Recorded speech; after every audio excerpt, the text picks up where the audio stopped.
대로 내려가느니라. 아멘. 오늘 읽은 본문의 말씀은 말의 중요성에 대해 가르치시는 우리 하나님의 말씀입니다. 잠언서에 보면 몇 가지 중요한 주제들이 반복해서 등장하는 것을 볼 수가 있는데, 오늘 읽은 이 말의 중요성, 말에 대한 주제도 그중 한 가지임을 우리는 발견할 수가 있습니다.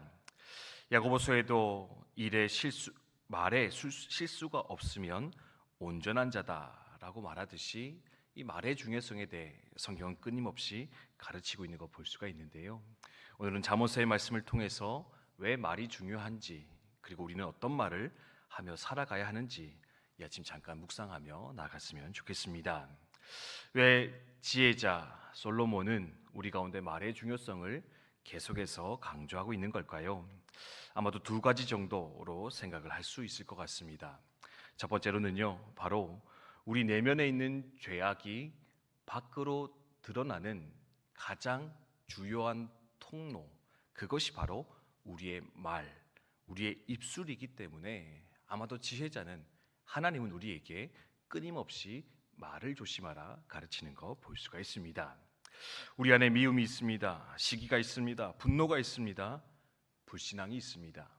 그런데 그것이 밖으로 드러날 때 주로 무엇을 통해서 세상 가운데 나타나기 마련입니까? 물론 매서운 눈빛으로도 나올 수 있을 것 같습니다. 차가운 행동으로도 세상 가운데 드러나기도 합니다. 하지만 그것보다 더욱 분명하고 확실한 방법으로 이 세상 밖으로 등장하게 되는데, 그것이 무엇이냐? 바로 우리의 입술, 혀, 말을 통해서 우리 내면과 생각에 있던 그 죄악들이 밖으로 드러낼 때가 너무나 많이 있다라는 겁니다.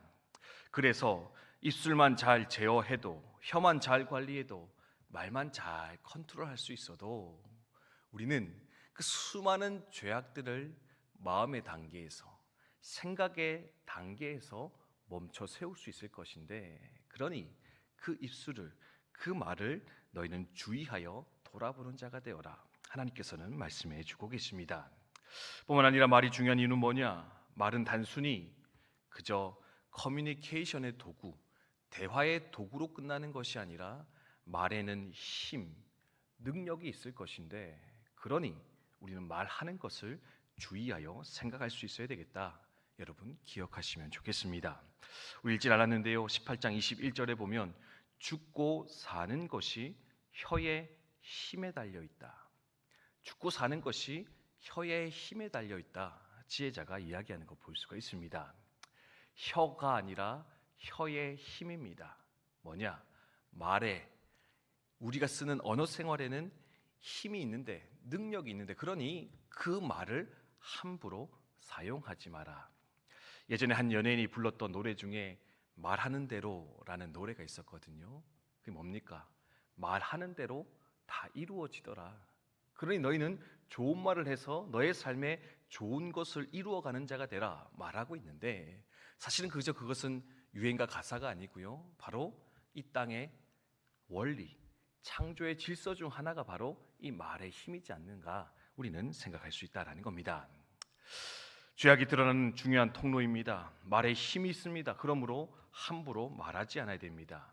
그러면 우리는 어떤 언어 생활 하며 살아가야 될까? 마지막으로 한번 같이 살펴보면 좋겠는데, 첫 번째로 당부드리는 것은 듣기는 속히 하되 말하기는 더디하는, 듣기는 속히 하고 말하기는 더디하는 것으로서 신중하게 말하는 법을 훈련하는 저 여러분 되셨으면 좋겠습니다.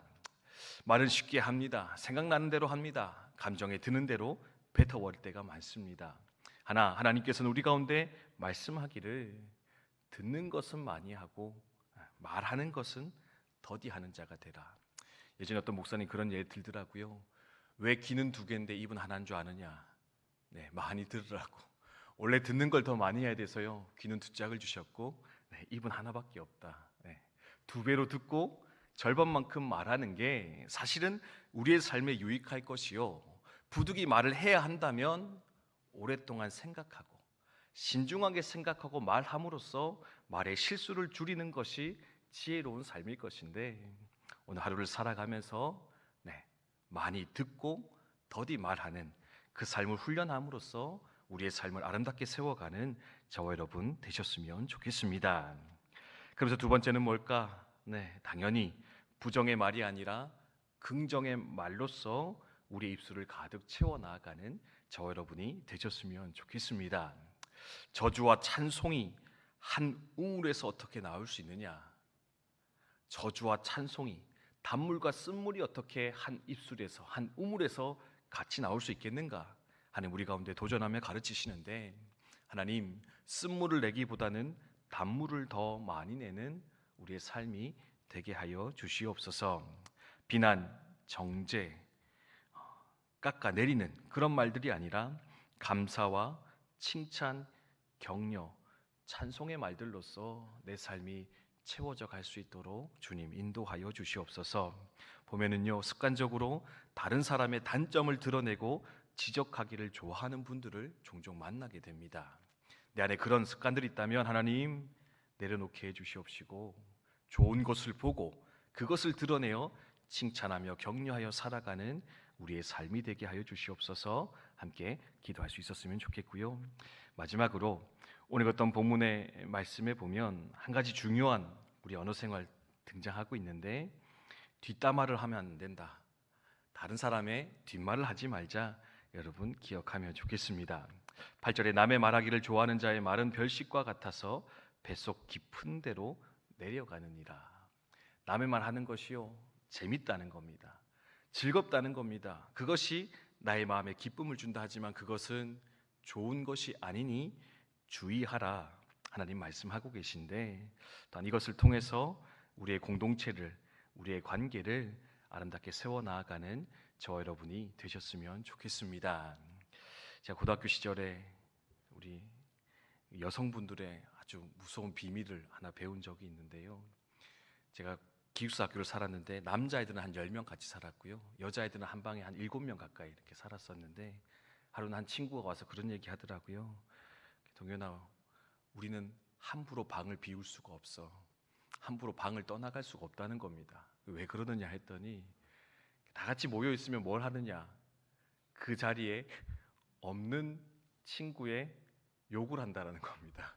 그 자리에 없는 친구의 뒷담화를 하고요, 한 사람이 나가고 그 친구 들어오면 어떻게 되느냐, 또 나가버린 그 친구의 뒷담화를 한다. 자기가 나가면 무슨 일이 일어날지 알기 때문에 자기는 함부로 그 자리를 비울 수가 없다.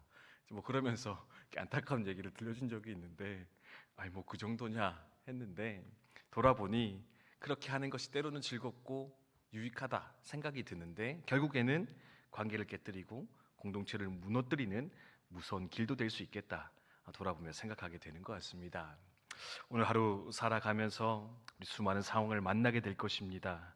또 늘 그렇듯 우리는 선택의 순간에 놓이게 될 것인데, 하나님 좋은 말로써, 좋은 언어 생활로서 하나님을 기쁘게 하며 또한 사람들을 유익하게 만들어가는 우리의 삶이 되게 하여 주시옵소서. 마음에 근심을 일으키는 자가 되지 않게 도와주시고, 지혜로운 말로써 사람들을 살리며 세우며 나아가는 주님의 종 되게 하여 주시옵소서. 함께 기도하며 나아갔으면 좋겠습니다.